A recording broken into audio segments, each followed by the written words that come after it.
Kung meron kayong unahin nyo yung mga trolls ni Lisa Tanas. At kung ang sigurado ako, ipapatawag lang dyan yung mga vloggers na suportado ni Pangulong Duterte. Ang purpose niya ng pagpapatawag nitong buwaka ng inang tuwad committee na ito ay takutin at patahimikin ang mga Duterte supporters. Talagang Duterte supporters na. Ginagamit ng mga buwaka ng ina, lalo ka na Fernandez na bold star na bobo. So nga, wala ka namang alam buwaka ng ina ka, lumalamon ka sa kaba ng bayan, wala kang alam, bob ka. Kitang-kita naman na ang laman ng utak mo, burak. Ang vloggers, walang kalaban-laban. Kasi kayo, nagtatago kayo sa power nyong contempt, mga buwaka ng genemies nyo. Buisit kayong lahat. Umarangkada na po ang investigasyon ng 3 komite sa Kamara para nga talakayin ang freedom of expression at kaso na ipapataw sa mga content creator na nagpapahayag ng maling impormasyon. Ayon po kay House Committee on Public Order and Safety Chair Congressman Dan Fernandez, dapat nang itaas ang antas ng panguhuli sa mga lalabag sa cybercrime. Batid naman daw ng mga mambabatas sa kailangang balansehin ang paggalang sa freedom of expression at pagtugis sa mga umaabuso rito para makapanira ng tao, partikular na sa social media. Pero kailangan daw higpitan ang pagtugis sa mga abusadong vlogger para maproteksyonan ng publiko sa mga gumagamit naman ng social media para makapanira ng kapwa. Paglilinaw ni Dan Fernandez o Congressman Dan Fernandez, hindi nila ito ginagawa para makagante sa mga bumabatikos din sa mga politiko. Binabalanse ko po yung freedom of expression and libelous content na meron naman po talagang penalty naman dyan yung mga bata. Because magiging epekto sa kanila nito, especially vulnerable yung mga utak nila, hindi nila alam kung anong katotohanan at ano yung totoo. So we have to protect our generation. Yan nga po ang tinig ni House Committee on Public Order and Safety Chair Congressman Dan Fernandez. Binabangga namin ang mga demonyo.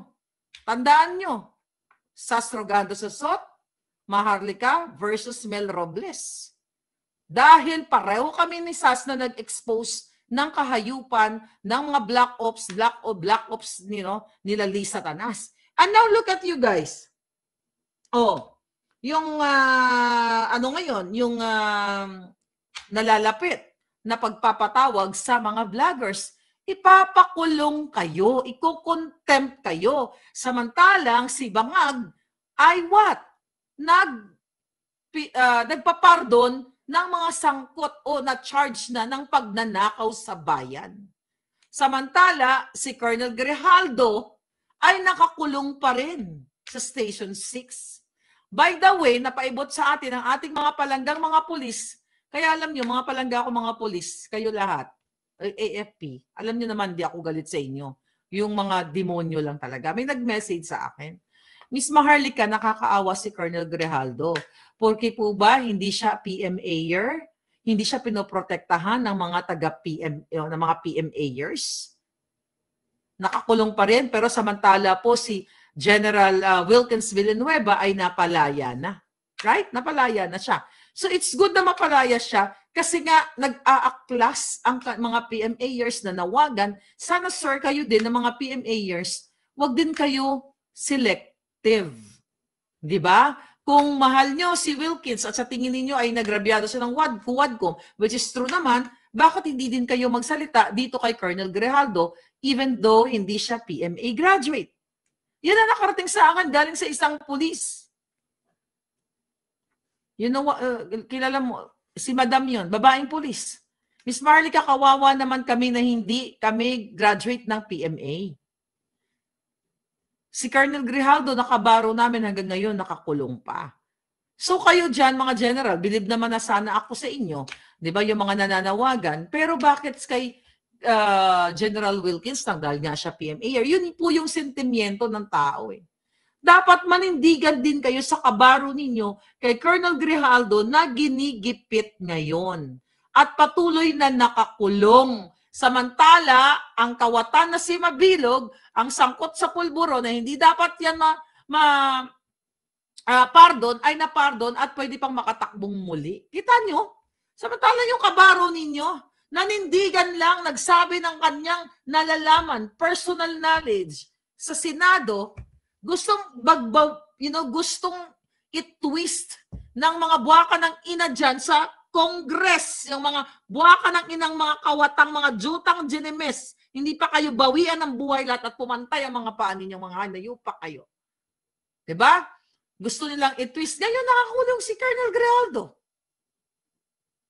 Ngayon, ang mga vloggers, ang sabi ng ni Fernandez, ipapatawag nila yung mga vloggers kasi daw, kailangan managot. Di ba? Papanagutin nila. Yan sila barbers kasi natitaint yung, nasisira yung House of Crooks nila. My God, panglilin lang yan. Alam niyo kung bakit nila ipapatawag din yan? Maliban sa gigil na gigil sila sa mga vloggers, another way na pagtatakip nila dito sa vice scam na ginawa nila at gusto nilang makalimutan, mga kapalangga. Gusto nilang makalimutan ninyo ang issue dito sa vice scam na ito na dapat ito ay binibigyan, kung gusto talaga nila imbestigahan dyan sa Kongreso at Senado, iimbestigahan nila. But again, hindi sila mag-iimbestiga sa kanilang mga sariling pagnanakaw. Kaya nga, sabi ko nga, although alam naman natin na sinusungal-ngalan na ni Lisa Tanas, ni Bangag ng pera ng bayan, ang mga tiwaling AFP, ang mga tiwaling nasa PNP, lahat yung mga hinayupak na yan, na mga katulad ni Marbil at ni Au Browner at iba pa, ni Gibo, lahat yung mga hinayupak na yan. Nasusungal-ngalan yan. Nasusungal-ngalan sila sa bunganga ng mga bangag. O iba sa kanila siguro bangag. Kaya wala na talagang pag-asa kayo. Walang-wala na hanggat hindi kayo kumikilos. Pero panawagan uli, sa January 31, huwag kayo sumama dyan sa EDSA na yan dahil pulawan yan. Mga kakampi yan ni Bangag. Kunyari lang yan, drama-drama. Okay? Huwag kayong sumama dyan, mga kababayan. Sabi dito, magsisimula na sa Lunes ang investigasyon ng House of Representatives kaugnay sa pagpapakalat ng fake news at mga fake news peddler. Paunahan ito ng TRICOM sa pamumuno ni Fernandez. Ayon kay Fernandez, panahon na upang panagutin ang mga nagpapakalat ng maling impormasyon, particular na mga vloggers at vloggers na konektado sa pagkakalat ng disinformation online. Kung meron kayong unahin nyo yung mga trolls ni Lisa Tanas.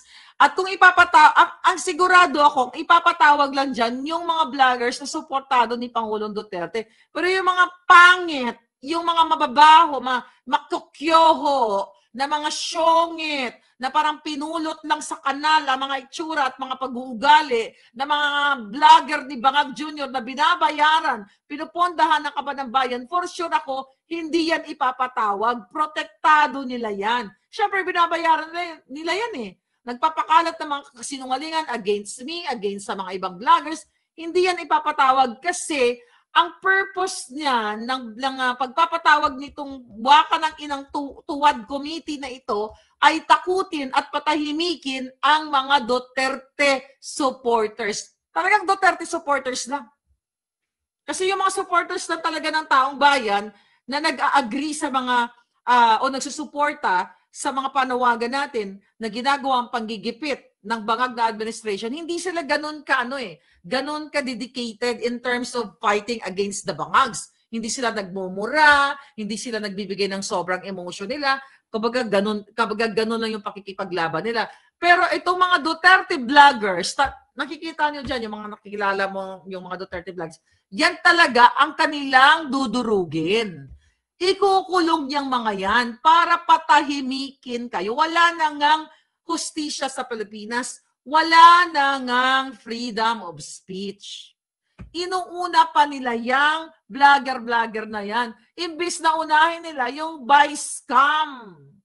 Ang sinasabi ni Fernandez, tinitira din namin sila. Tinitira din naman, nagko-comment daw itong mga vloggers, na tinitira daw ng mga vloggers sila, ay nagsasalta din kami. Sabi niya, titirahin din namin. Ang problema, ginagamit ng mga buwaka ng ina, lalo ka na Fernandez na bold star na bobo.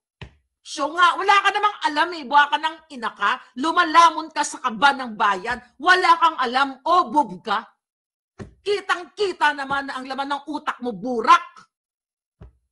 Ginagamit nyo ang kapangyarihan, ang mandato na maaring iba sa inyo ay ninakaw at di naman kayo nanalo. Ang vloggers walang kalaban-laban kasi kayo nagtatago kayo sa power nyong contempt, mga buwaka ng genemies nyo. Buisit kayong lahat. Anong kalaban-laban ng vlogger? Sige nga. Kung gagamitin lang ng taong bayan ang utak nila, ang kanilang tunay na pagmamahal sa bayan, wala na dapat ang Congress na yan, burado na yan. Kaya lang, karamihan sa mga Pilipino, gutom, uhaw, binibenta ang kanilang prinsipyo at sinasamantala naman ng mga jutang genemes na ito, gamit din ang pera ng bayan para bilhin ang mga nasa squatters area, bilhin ang mga kulang ang laman ng sikmura. Kaya ang ending niyan, talo talaga ang taong bayan. Di ba? Imagine nyo, vloggers ipapatawag. Ano ba yung kasalanan ng vloggers? Kung merong ginawa ang vlogger na defamatory o kasalanan, bakit hindi filean ng kaso? Ngayon, yung pagpapatawag na yan, pagtakip yan sa vice scam. Kasi ayaw nilang pag-usapan ang pagnanakaw ni Marcos Jr., ni Lisa Tanas, ng gobyernong Bangang, pakikisabuatan ni Escudero, ni Grace po, ni lahat ng pumirma, ni Saldico, ni Speaker Tambaluslos, doon sa pondo, sa national na pondo, doon sa pera ninyo. Yan ay pagtatakip. Mag-grandstanding na naman sila at kanilang gigipitin ang vlogger. Tandaan nyo to, sa unang hearing, may makukulong o makukontempt na vlogger. They are destined to do that. Pinagplanuhan na nila yan. Utos lahat yan ng buwaka ng inang kidnapper, smuggler, kawatan na si Lisa Marcos, si Bangag Jr. na Addictus Benedictus. Yan ang katotohanan yan. Iko-contempt nila. Kaya nga, sabi ko sa inyo, my God, kailan kayo kikilos? Painjikan sa mata ang mga kawatan, sabi ni Kenneth. Sana nga. I-contempt nila